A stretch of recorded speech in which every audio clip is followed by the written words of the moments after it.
La farine que nous utilisons quotidiennement pour le pain, la pizza ou les gâteaux semble inoffensive et familière.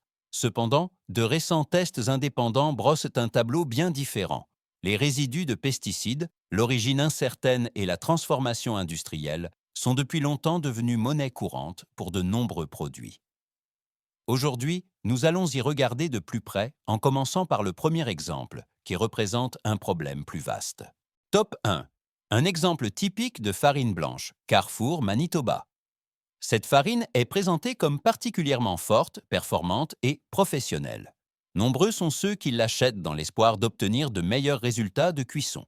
Or, c'est précisément ce produit qui a obtenu de très mauvais résultats lors de récents tests indépendants. Plusieurs résidus de pesticides ont été détectés simultanément, y compris du glyphosate et d'autres substances chimiques qui, bien qu'individuellement en dessous des limites légales, peuvent représenter un risque sérieux en combinaison. Le glyphosate est considéré comme probablement cancérigène. D'autres substances sont suspectées d'affecter le système nerveux ou d'amplifier les effets d'autres produits chimiques. Le problème réel n'est pas la consommation ponctuelle, mais l'exposition progressive due à une utilisation régulière au quotidien. Le pain, la pizza et les pâtisseries sont souvent consommés quotidiennement, et c'est là que commence l'accumulation silencieuse dans le corps. À cela s'ajoute le manque de transparence. L'emballage ne fournit aucune indication claire sur l'origine du blé. Au lieu de cela, tout reste vague, ce qui signifie que le grain peut provenir de sources très diverses, avec des temps de stockage incertains et un traitement chimique intense. Top 2. Un exemple typique de farine blanche, Barilla Farina 00. Depuis des décennies, le nom Barilla est synonyme de fiabilité et de qualité pour de nombreuses personnes. La marque jouit d'une grande confiance, notamment pour les pâtes. Pourtant, cette Farina 00 présente un tout autre visage. Des tests indépendants ont révélé plusieurs résidus de pesticides en quantité nettement supérieure à celle de nombreux produits comparables. Parmi eux figuraient des substances régulièrement débattues en ce qui concerne les risques sanitaires à long terme. Le problème réside moins dans un seul résidu que dans la quantité et la combinaison. Plusieurs substances chimiques simultanément indiquent un grain intensément traité, tant pendant la culture que pendant le stockage. Chacune de ces substances se situe individuellement dans les limites légales. Mais personne ne peut sérieusement dire aujourd'hui quels sont les effets d'une absorption quotidienne de plusieurs résidus sur des années. À cela s'ajoute le manque de transparence. L'origine du blé reste floue. Il s'agit de mélanges provenant de diverses sources, sans information précise sur la culture, la récolte ou le stockage. La production est faite en masse afin de pouvoir fournir de grandes quantités à tout moment. C'est précisément ce qui exige des compromis dans le choix des matières premières. Top 3. Un exemple typique de farine blanche, Trémulini, Eurospin. Cette farine se distingue avant tout par une chose, son prix extrêmement bas. Elle coûte souvent moins qu'un café et donne ainsi l'impression d'une très bonne affaire. Mais c'est précisément là que réside le problème. Pour pouvoir proposer une farine à ce prix, des économies sont réalisées à chaque étape de la chaîne de production, à commencer par la matière première elle-même. Des tests indépendants ont également révélé des résidus de produits phytosanitaires dans ce produit. Cela serait déjà critique, mais s'y ajoute le mode d'approvisionnement. Pour de telles farines bon marché, on utilise souvent du blé provenant de grands entrepôts de collecte internationaux. Il s'agit fréquemment de récoltes plus anciennes, stockées pendant longtemps. Les longs temps de stockage favorisent l'humidité, la perte de qualité et le risque de formation de moisissures, ce qui peut à son tour encourager l'apparition de substances indésirables. La farine elle-même apparaît en conséquence sans vie. Peu d'odeur propre, peu de structure, peu de valeur nutritionnelle. Elle fournit principalement de l'amidon bon marché, mais pas la qualité que l'on devrait attendre pour la cuisson quotidienne.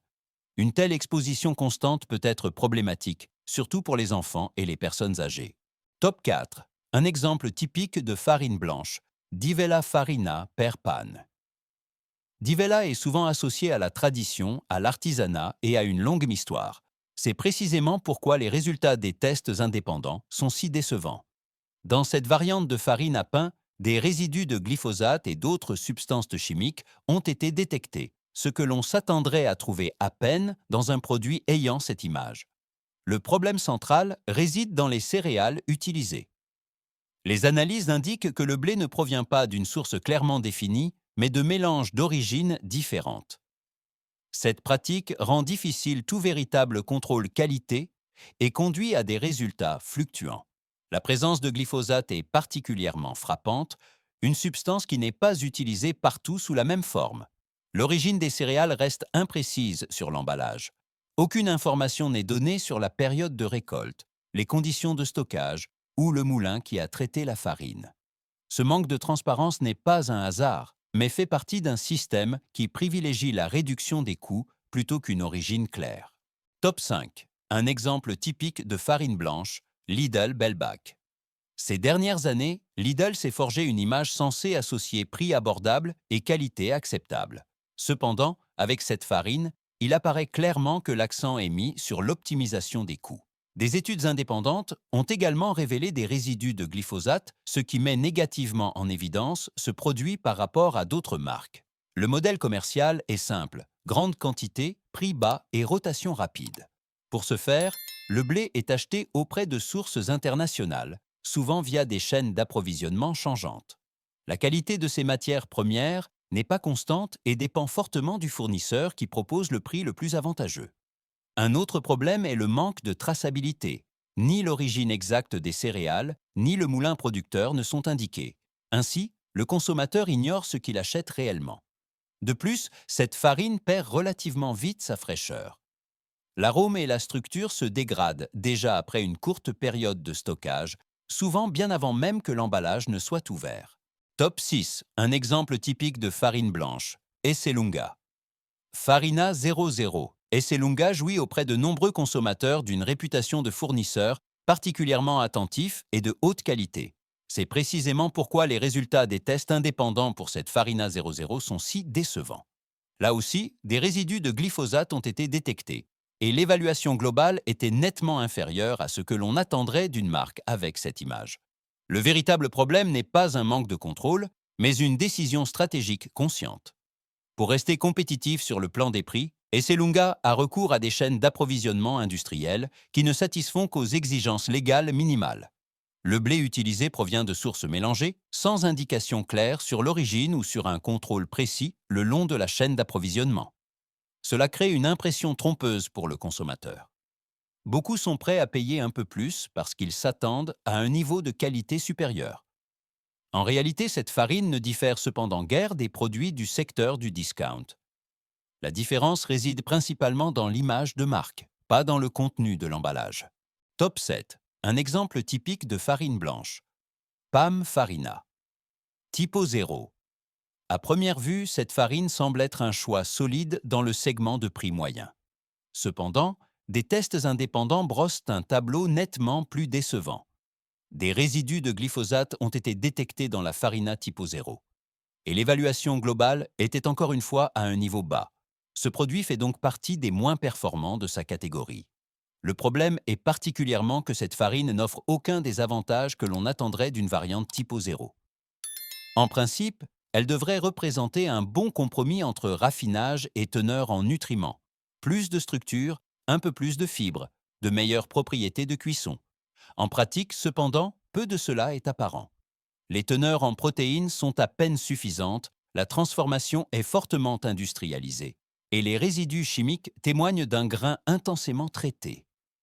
Ici aussi, toute véritable transparence fait défaut. L'origine du blé, les conditions de stockage ou les informations sur le moulin ne sont pas clairement communiquées. Le produit ne diffère guère des alternatives moins chères en termes de contenu, mais coûte plus cher. Le consommateur se retrouve donc avec un mauvais rapport qualité-prix. Après avoir examiné cet exemple typique, où le prix, la production de masse et le manque de transparence sont au premier plan, une question cruciale se pose. Existe-t-il réellement de la farine de supermarché à laquelle on peut faire confiance? La réponse est oui, mais seulement à de très rares exceptions. Farine recommandée 1. De Seco Bio. Si l'on doit choisir une farine en supermarché, cette variante biologique fait partie des options les plus fiables. Lors de tests indépendants, elle a obtenu d'excellentes notes pendant des années. Aucun résidu de glyphosate ou d'autres pesticides synthétiques n'a été détecté, ce qui la distingue clairement des produits mentionnés précédemment. La différence décisive réside dans la matière première et le contrôle. Les céréales utilisées proviennent de l'agriculture biologique certifiée avec des exigences strictes en matière de rotation des cultures, d'entretien des sols et d'abandon total des désherbants chimiques. Chaque lot est vérifié avant d'être transformé. Cette rigueur se reflète directement dans la qualité. Cela se remarque également sur le plan sensoriel. La farine possède une teinte naturelle, un parfum discret de céréales fraîches et se comporte de manière stable et prévisible lors de la cuisson. Elle convient aussi bien pour le pain et la pizza avec une longue levée que pour les produits de boulangerie rustique. Farine recommandée. 2. Molino Cassillo. En matière de transparence rigoureuse et d'origine contrôlée, cette farine est considérée comme l'une des options les plus fiables. Sa qualité repose avant tout sur une chaîne d'approvisionnement clairement structurée. Le blé utilisé provient de partenariats à long terme avec des exploitations agricoles soumises à des critères de qualité stricts. Chaque livraison est contrôlée avant même d'être traitée. Lors de tests indépendants, ces farines ont obtenu des évaluations constamment élevées. Aucun résidu de produits phytosanitaires n'a pu être détecté, et les teneurs en protéines sont nettement supérieures à la moyenne. Cela garantit non seulement de meilleures propriétés de cuisson, mais aussi une qualité constante à chaque utilisation. Un autre avantage réside dans la transformation douce.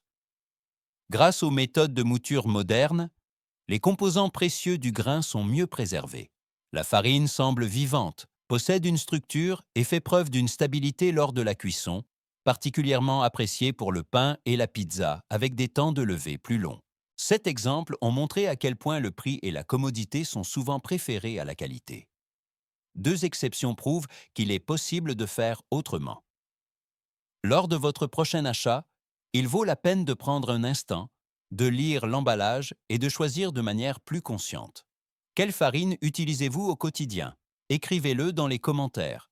Si cette analyse vous a été utile, abonnez-vous à la chaîne et soutenez la vidéo avec un j'aime, afin que de tels contenus restent visibles à l'avenir.